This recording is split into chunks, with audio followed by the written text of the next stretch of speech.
Welcome back, everybody. This is Two Vintage Guys. I am one of your hosts, Joe Randacci, and my good friend and partner, and he's been away on vacation. Had a whole stream of guest hosts this week and last, but he's back in his pit. Talk to us. What's going on, Paul?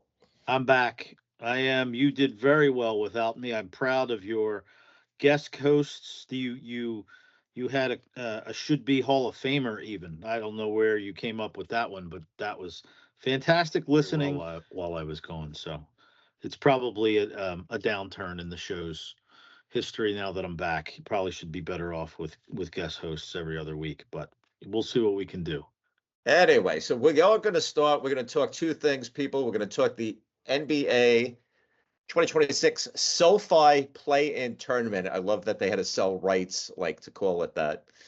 And then we will jump into the NHL playoffs, which do start this Saturday. So with the playoff games, we're not going to break it down in stats and all that crap. We will talk about just the play-in tournament itself. I think this is really working. I think we would all agree that the NBA season is way too long. I think we'll also agree that because the players are never going to take less money for less games, they're never going to do anything about it. So that'll continue. And we have the 7 to 10 seeds that play this single March Madness style game to move on. So we had the Hornets as the 9th seed beat the Heat. The 76ers played the Magic. The Magic moved on. And then we had the Magic play the Hornets. So at the end of that, the Magic wound up with the 8th seed to play the Pistons. 76ers wound up with the 7th seed to play the Celtics. So let's talk about the East first there. What's your thoughts, Paul? Well, obviously, I will be a pro Sixer fan, but it'll be a hard climb. It's. I think back to your point. Yes, this every season in every sport is long, so a way to make it entertaining at the end is kind of fun. Charlotte had their chance, right? MJ's team, but there's a chance for an upset over the Celtics, a small chance, but appendicitis has sidelined Embiid, so we'll see if he can come back. Probably one of the top 5 players in the game, Tyrese Maxey, who, by the way, I'm waiting on a Tyrese Maxey auto that I pulled from Tops, and I think I've been waiting 4 months for it. So I'm about to inquire where the hell that is, but yeah, I pulled a Tops Now Tyrese Maxey auto a few months ago, so maybe I'll do well with that. That's my old joke, right? Give each team 100 points in 2 minutes, so you're going to wind up pretty much with the same thing. But it doesn't mean that it's a bad thing. It's good now that everything's set. We'll get going. It's playoff weekend. NHL starts today. Basketball starts tomorrow, I think, right? So yeah. So playoff. Well, we have. Let's just talk about the Western Conference, even though you and I are more Eastern Conference guys. The Clippers played the Warriors. Warriors beat the Clippers, and then the Suns and Trailblazers played, and the Suns beat the Trailblazers. So we had the Suns then beat the Warriors for the 7th seed. We had the Suns wind up as the 8th seed versus the Thunder. So the Thunder should roll right over the Phoenix Suns. Yeah, Thunder will crush them. I mean, I think the rich get richer. Is it an end of a dynasty there with Golden State limping into the playoffs? We'll see if they can just go on a playoff run, and that's the beauty of the playoffs. That's why everybody tunes in. Like with any sport, the top 4 seeds, either through money or through player development, really take it on. So I think Thunder roll the whole way in. So we'll see. Well, the 2 seeds, the Spurs, and I mean, Spurs finished 62-28 to the Thunder, 64-18. So I think you can take your pick with one of the two of them representing the West in the finals, right? Thunder Spurs. That should be a good Western Conference final. And then in the East, I think you're looking at 1-2 Pistons Celtics, and pick your poison there. Celtics have the experience, obviously, but Pistons, I mean, start to finish this year, they just rolled. They rolled through it. Any cards of thought? Yeah, I mean, I think your biggest players. I don't, when Wemby's a little banged up and injured, he's out. He's been out for a few days, but I mean, if he can somehow get back in, that's going to be a great card. I think some of your longtime stud players in the NBA will do well. So it's the rich get richer, So if Wemby can come back from his injury and do a little bit better, then we'll be okay. So Next here's what I'll step. say. I'd start advocating to make everything best of 5. Best of Yeah, 7, 4 rounds between basketball and hockey. I mean, it's great when you're sitting there, you throw in a game, and the series is still going. But really, for excitement, I best of 5, right? That yeah. No, that's a good point. I think if you moved it to that, you'd really make it an impact. So we'll see. But yeah, that would be great to see. because it's kind of funny in best of 7 how many teams come back from 3-1 down, right? It, you know, and with basketball and hockey, as you well know, they do it different than what we're used to in baseball since we're kids, right? Baseball, it's first 2 at home, 3 on the road, last 2 at home. Yeah. Hockey and basketball, it's a 2-2-1-1-1, and that really makes the difference, especially coming back at down 3-1. Yeah, exactly. That 2-2-1-1-1. That is the old style of doing it. But when it's more regional like NHL is, they don't do NHL changed everything, so they don't do the 1-8-2-7 method. They go into division. So Pittsburgh's playing the Flyers, 2-3 is playing each other. So you have good teams that are going to lose in the first round because of the playoff format that Greedy Gary did a few years ago. Yeah, let's switch over to the hockey, and I'm not sure I'm loving all that, but I'm gonna kick it off to you. You do it. I'm running color. Talk to me about the NHL playoffs starting today. Yeah, it's super exciting. So you've got, and I'm sitting here before the show. I pulled up all of my young guns, and of course the best young guns aren't in the playoffs. My condolences on your Islanders there. But Nishkinen Hang on, let me for just say, if you okay. can't make it, you don't deserve to make it. No crying. Well, They didn't make so it last year because they sucked. The 2 years before that, I think they made it on the last game of the season, and then of course got knocked out in the first round. So it's a whole new day, right? You've got Buffalo back, right? You've got Utah Mammoth playing their first playoff series since relocating from Phoenix. New ownership, new money, new attitude means you win. Phoenix didn't do it for years and years. And I'm looking at Dmitry Simashev for Utah in my Young Guns collection. Carolina's a perennial great one. Alexander Nishkin for that one. The Blue Jackets went on the biggest dump at the end of the year, losing, I think, 8 out of their last 10 and did not make the playoffs. So I'm looking at Jack Williams, Young Guns. We'll see if that team blows itself up. Although Rick Bowness basically came out in the press and said the guys gave up. And if he's back, he will tear up the whole team, new culture, new everything. The next day, he got an extension. So that tells you that the coach was listened to. So Minnesota's a great team.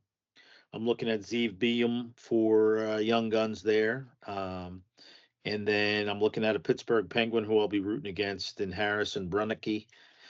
So it's all about the young guns. It's all about the new players. Buffalo, but really the youngest team and the most different team is Montreal Canadiens playing your Tampa Lightning. Montreal has, first of all, their young team. Second of all, they've got a guy who's 5'8" on a good day.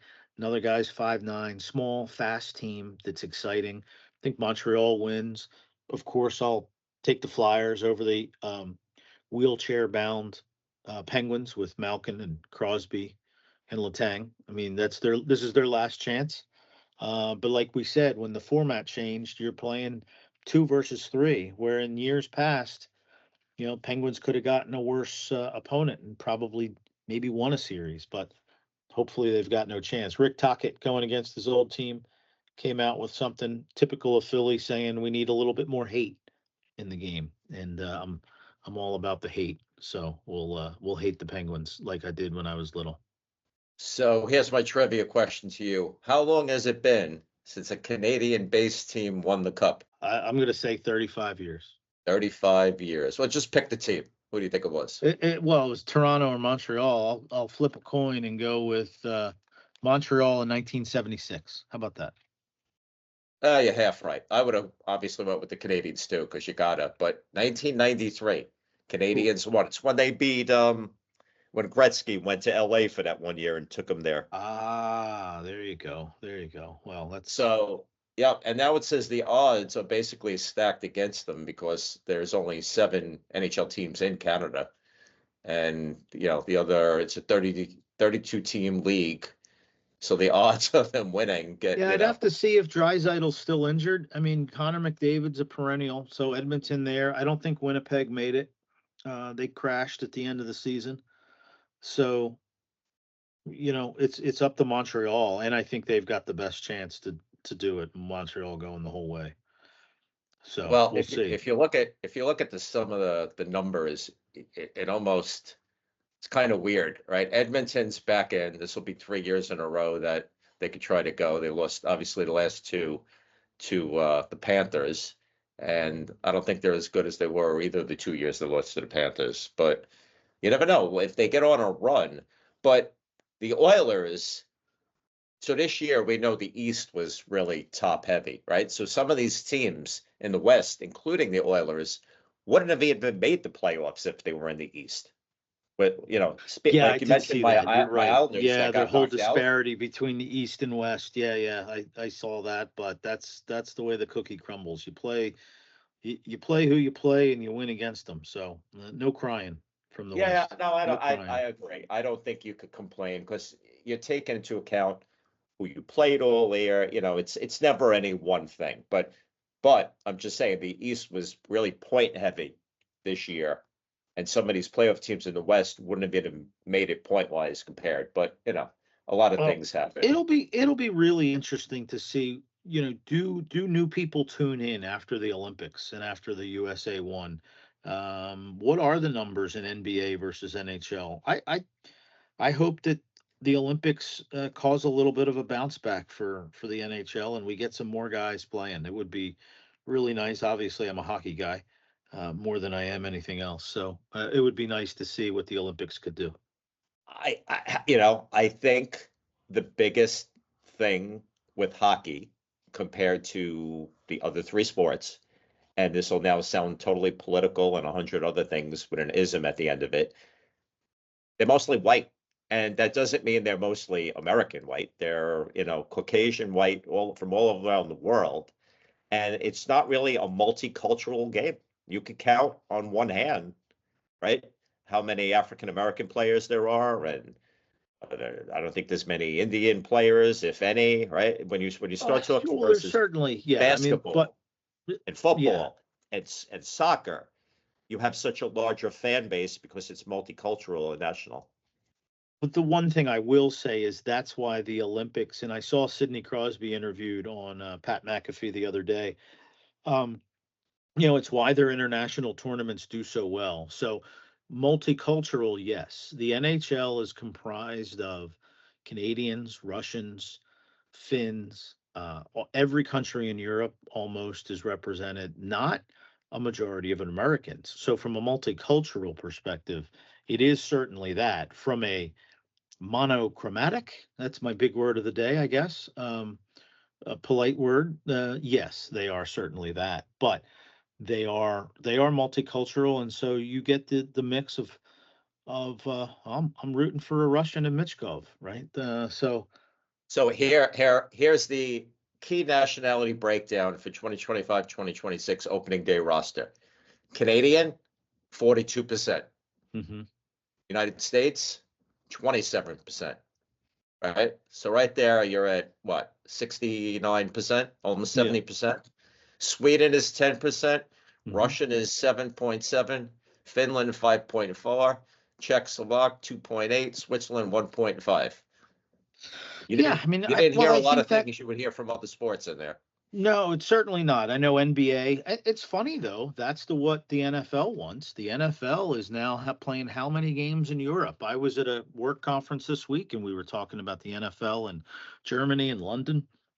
I don't know what South America, if they're back in Brazil or not, but everything is dominated by money, growing the sport internationally, and NFL is desperately trying to do it.